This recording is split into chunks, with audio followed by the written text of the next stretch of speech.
Wah, ngeri sekali guys. Akhirnya apa yang dikhawatirkan oleh banyak orang ternyata betul-betul sudah mulai terbukti.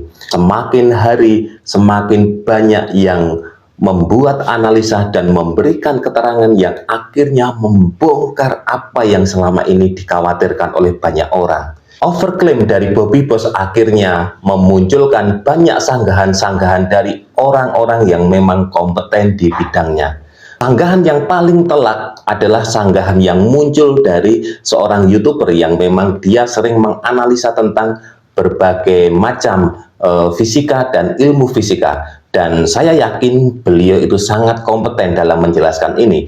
Dan apa yang dijelaskan ini sangat luar biasa, bahkan mematahkan klaim-klaim yang selama ini sudah disampaikan oleh penemu Bobby Boss. Wah, ini sinyal bahaya ini untuk KDM guys. Apakah nanti pada akhirnya KDM akan kena prank juga dari penemu Bobby Boss? Nah, yuk jangan skip videonya, tonton sampai akhir. Teman-teman, setelah beberapa waktu akhirnya muncul juga seorang Fajrul FX. Saya sangat menantikan konten beliau karena beliau ini adalah seorang yang memang fokus di dunia keilmuan dan fisika. Dan benar saja, ketika disampaikan dalam video penjelasannya, akhirnya apa yang menjadi kekhawatiran kita selama ini, apa yang menjadi pertanyaan di benak kita tentang klaim Bobby Boss yang terlihat sangat indah, terlihat sangat berlebihan, itu terpatahkan.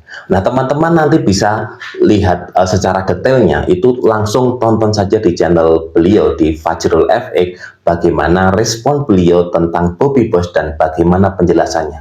Yang paling luar biasa yang saya garis bawahi adalah bagaimana dia bisa menjelaskan secara detail bahwa Bobby Boss ini tidak mungkin akan menjadi BBM yang bisa lebih hemat daripada BBM fosil yang seperti umumnya kita sudah pakai saat ini. Karena kandungan energinya itu berbeda, bahkan lebih rendah daripada BBM fosil. Kemudian beliau juga menerangkan dengan sangat detail bagaimana Bobby Boss ini bisa memiliki RON 98, yang mana ini kan sebenarnya sudah sangat luar biasa, tetapi beliau dengan sangat detail bisa menjelaskan bahwa oh ternyata bahwa etanol ini sebenarnya memang RON-nya 108, dan RON 108 itu menjadi Bobby Boss dengan RON 98, artinya itu ada penurunan.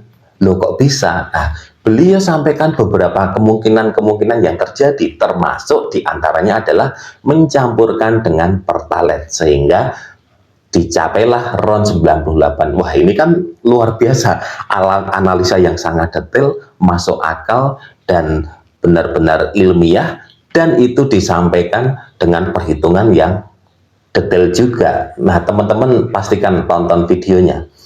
Kemudian di situ juga dijelaskan bahwa bioetanol yang selama ini dikembangkan itu rata-rata justru menggunakan tebu atau jagung karena memang kandungan kadar gulanya itu yang lebih tinggi. Sementara kalau yang dari jerami itu masih sangat langka karena memang proses pembuatannya juga lebih sulit, kemudian kandungan gulanya juga tidak terlalu tinggi. Nah, maka dari itu beliau juga mempertanyakan bahwa efektivitas harga setelah nanti menjadi bahan bakar itu juga menjadi tanda tanya besar. Beliau juga sudah menjelaskan secara detail bahwa ada perusahaan-perusahaan yang sudah berusaha mengolah bahan jerami itu menjadi bioetanol, tetapi pada akhirnya ketika skala produksi gagal karena harganya tidak efisien, karena itu tadi proses yang rumit dan membutuhkan bahan-bahan yang banyak. Nah, kemudian itu juga nanti ada permasalahan lagi ketika bagaimana jerami-jerami itu harus diangkut ke tempat produksi, itu kan juga memerlukan biaya, jadi tidak mungkin itu harganya nanti akan menjadi lebih murah. Ini menarik sekali teman-teman. Akhirnya selama ini yang kita tunggu-tunggu bahwa ada yang berani mengcounter klaim-klaim dari Bobby Boss tetapi dengan fakta, akhirnya muncul dari Saudara Fajrul FE. Ini saya sangat berterima kasih kepada beliau karena apa?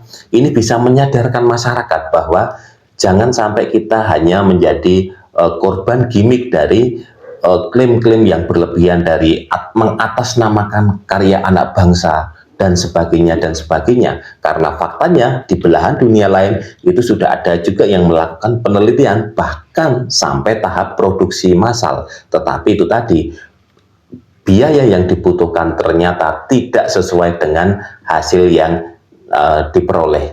Nah, maka dari itu teman-teman, saya di video yang kemarin itu sudah menyatakan bahwa apa yang dilakukan oleh KDM ini sebenarnya ya beliau mengambil momentum saja, karena apa? Mau ini berhasil atau tidak, tetap beliau itu akan mendapatkan nilai positif. Karena apa? Pertama, dia sudah mendapatkan exposure dari media sosialnya dan dari media massa bahwa KDM mendukung Bobby Boss, sebuah karya anak bangsa untuk menciptakan energi ramah lingkungan. Ini sudah nilai plus. Perkara nanti itu zong atau tidak, itu ya urusan belakang, karena toh pada akhirnya KDM itu tidak menjanjikan apa-apa. Justru di sini dalam tanda kutip KDM seperti ingin mengetes penemu Bobby Boss apakah klaim yang dilakukannya selama ini benar atau tidak. Jadi memang menarik sekali ini teman-teman, bahwa pada akhirnya ini justru yang menjadi pihak yang terpojok itu adalah dari penemu Bobby Boss sendiri, karena klaim-klaimnya yang memang sangat bombastis, bahkan overklaim itu tadi lebih hemat, kemudian lebih murah dan sebagainya dan sebagainya. Nah, pada video kali ini saya ingin mengucapkan terima kasih kepada Bung Fajrul FE yang sudah memberikan analisa yang begitu detail tentang Bobby Boss dan tentang bioetanol, bagaimana proses pembuatannya, bagaimana tahap produksinya, dan potensi kedepannya, dan apa saja yang diperlukan untuk syarat sebagai bioetanol itu bisa dipakai di kendaraan kita semua.